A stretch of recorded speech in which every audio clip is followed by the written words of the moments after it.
Hello students, आज हम लोग बात करने वाले हैं क्लास 10th केमिस्ट्री के most important chapter acid bases and salts की। तो सबसे पहले हम लोग बात करेंगे इसके इंट्रोडक्शन की। तो इंट्रोडक्शन का मतलब क्या है बेटा? एसिड तो हमारे घरों में हमें मालूम है कि पिकल्स में एक मटेरियल हम लोग यूज़ करते हैं और वो मटेरियल को हम लोग कहते हैं विनेगर। ये जो विनेगर बेटा हम लोग यूज़ करते हैं पिकल्स में, इसमें एक एसिड होता है जिसका फार्मूला है CH3COOH, जिसका नाम है एसिटिक एसिड। तो पहला एग्जाम्पल क्या है आपका एसिड का? एसिटिक एसिड, जो कहाँ पाया जाता है? विनेगर में, और हमारे घरेलू यूज़ में यूज़ होता है। दूसरी बात हम लोग करते हैं जो घरों में हम यूज़ करते हैं, वो क्या है बेटा? सोप एक बेसिक मटेरियल है, यानी इसका प्रिपरेशन बेस से किया जाता है। तो एसिडिक मटेरियल में हमारा क्या हो गया? विनेगर, जिसमें एसिटिक एसिड पाया जाता है, और बेसिक मटेरियल में जो डेली यूज़ में हम लोग करते हैं वो क्या है? सोप है। तीसरी चीज़ बात करते हैं हम लोग वो तीसरी मटेरियल की। तीसरा मटेरियल आपका क्या है? सॉल्ट। तो ये हम सभी लोग जानते हैं कि नमक जो हम लोग घर में यूज़ करते हैं वो क्या है? वो एक टाइप का सॉल्ट है जो एसिड और बेस के रिएक्शन से बनता है। तो हमारे घरों में यूज़ होने वाला जो सॉल्ट है वो है NaCl। तो एसिड जो हम लोग घर में यूज़ करते हैं पिकल्स में, वो एसिटिक एसिड है। बेस किस फॉर्म में हम लोग यूज़ करते हैं? सोप के फॉर्म में। और सॉल्ट, घरेलू जो नमक है, वो NaCl के फॉर्म में हम लोग यूज़ करते हैं। अब हम लोग बात करते हैं डिफिनेशंस ऑफ एसिड्स की। तो एसिड्स का डिफिनेशन एक साइंटिस्ट थे, आर्हेनियस ने एसिड्स को डिफाइन किया। उन्होंने क्या कहा? ऐसे मटेरियल्स जो वाटर में डिज़ोल्व करने पर H+ आयन प्रोवाइड करते हैं, हाइड्रोजन आयन प्रोवाइड करते हैं। हाइड्रोजन आयन या H+ आयन एक कैटायन है क्योंकि इसके ऊपर प्लस चार्ज है। तो ऐसे मटेरियल जो वाटर में डिज़ोल्व करने पर हाइड्रोजन आयन, H+ आयन या कैटायन में H+ आयन प्रोवाइड करते हैं, ऐसे मटेरियल्स को हम एसिड्स कहते हैं। यहाँ पर बहुत सारे एग्जाम्पल्स हमको दिखाए गए हैं, जैसे HCl, HNO3, H2SO4, HCOOH and CH3COOH। HCl को हम लोग कहते हैं हाइड्रोक्लोरिक एसिड, HNO3 को हम लोग कहते हैं नाइट्रिक एसिड, H2SO4 को हम लोग कहते हैं सल्फ्यूरिक एसिड, HCOOH को हम लोग कहते हैं फॉर्मिक एसिड, और CH3COOH को हम लोग कहते हैं एसिटिक एसिड। अब हम लोग बात कर लेते हैं बेटा टाइप्स ऑफ एसिड्स की। तो टाइप्स ऑफ एसिड्स में हमारे पास दो तरह के एसिड्स हैं। Number 1 strong acid and number 2 weak acid.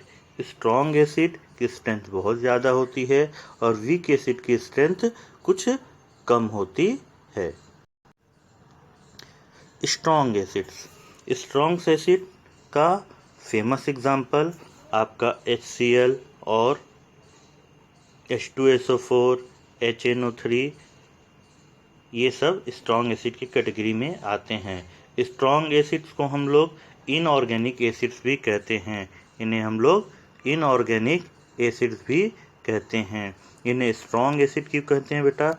इनको जब वाटर में हम लोग डिज़ोल्व करते हैं स्ट्रॉन्ग एसिड को, तो ये कम्प्लीटली डिसोसिएट हो जाते हैं और जितना भी हाइड्रोजन आयन इनके पास होता है ये सारे के सारे प्रोवाइड करते हैं। इसीलिए इन्हें हम लोग क्या कहते हैं? Strong acid. तो स्ट्रॉन्ग एसिड का example hydrochloric acid, nitric acid और सल्फ्यूरिक एसिड है। इन्हें क्यों स्ट्रॉन्ग एसिड कहते हैं? क्योंकि इन्हें वाटर में डिज़ोल्व करने पर ये कम्प्लीटली डिसोसिएट हो जाते। अब बात करते हैं हम लोग वीक एसिड्स की। वीक एसिड्स के दो एग्जांपल आपके सामने हमने दिया हुआ है, जिसमें आप देख रहे हो कि ये ऐसे एसिड है जिनमें कार्बन प्रेजेंट है। तो इन एसिड्स को हम लोग ऑर्गेनिक एसिड भी कर सकते हैं, यानी इनऑर्गेनिक एसिड को हम लोग स्ट्रॉन्ग एसिड बोलते हैं और ऑर्गेनिक एसिड्स को हम लोग वीक एसिड बोलते हैं। इन्हें वीक एसिड क्यों बोलते हैं बेटा? क्योंकि ये जो एसिड हैं, जब इनको हम लोग वाटर में डिसॉल्व करते हैं तो ये कम्प्लीटली आयनाइज नहीं होते हैं, यानी बहुत सारे मॉलिक्यूल्स को वाटर में हम डालते हैं, उसमें से कोई एक दो मॉलिक्यूल डिसोसिएट होते हैं, बाकी डिसोसिएट नहीं होते हैं, इसीलिए हम लोग इन्हें वीक एसिड कहते हैं। अब हम लोग बात करते हैं बेटा इंडिकेटर्स की। तो इंडिकेटर्स क्या होते हैं?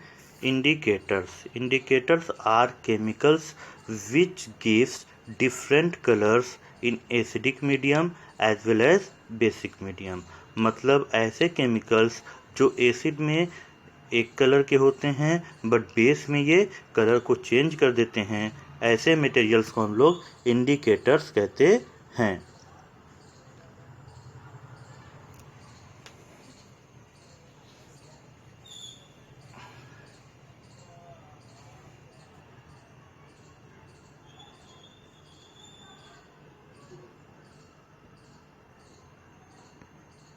इंडिकेटर्स हमारे जो होते हैं, ये सबसे फेमस एग्जांपल जो है हमारा रेड है, लिटमस और ब्लू लिटमस।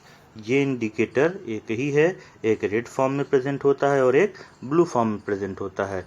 जब रेड लिटमस को हम लोग एसिड के साथ रिएक्ट कराते हैं तो बेटा इसका कलर हो जाता है रेड, यानी ये रेड ही रहता है, इसके कलर में कोई चेंज नहीं होता है। बट ब्लू लिटमस एसिड के साथ जब रिएक्ट करता है तो इसका कलर हो जाता है हमारा रेड, यानी रेड लिटमस एसिड के साथ कोई चेंज नहीं करता, ये रेड ही रहता है। बट ब्लू लिटमस जो हमारा होता है, ये ब्लू लिटमस फाइनली रेड में चेंज हो जाता है, यानी एसिड के केस में फाइनली जो हमें लिटमस का कलर दिखाई देता है वो रेड ही रहता है, उसमें कोई चेंज नहीं होता। बेटा अब हम लोग बात कर लेते हैं कुछ क्वेश्चंस की जो बहुत इंपॉर्टेंट है, जिससे कि हमारा जो भी आपने पढ़ा है उसकी कुछ तैयारी हो जाए। Fill in the blank type से मैंने बनाया है, बहुत इंपॉर्टेंट है, आपके कॉन्सेप्ट को क्लियर करेंगे। पहला क्वेश्चन है acids. Acid present in vinegar is, जैसा मैंने बताया कि हमारे घरेलू यूज़ में पिकल्स में हम लोग विनेगर डालते हैं और उसमें जो एसिड होता है वो एसिड क्या है हमारा? एसिटिक एसिड, जिसका फार्मूला होता है CH3COOH। तो यहाँ पे आपका क्या फिल कर सकते हो आप? Acetic acid. दूसरा क्या है? N acid produces ion. तो बेटा क्या बताया मैंने? एसिड्स ऐसे मटेरियल को कहते हो जो H+ आयन प्रोड्यूस करते हैं, तो यहाँ पर आप क्या फिल कर सकते हो? H+ ion. तीसरा क्वेश्चन हम लोग देखते हैं, blue colour of litmus change into red by. तो जैसा मैंने कहा कि अगर आप ब्लू कलर का लिटमस लेंगे तो फाइनली रेड हो जाएगा। किस में रेड हो जाता है?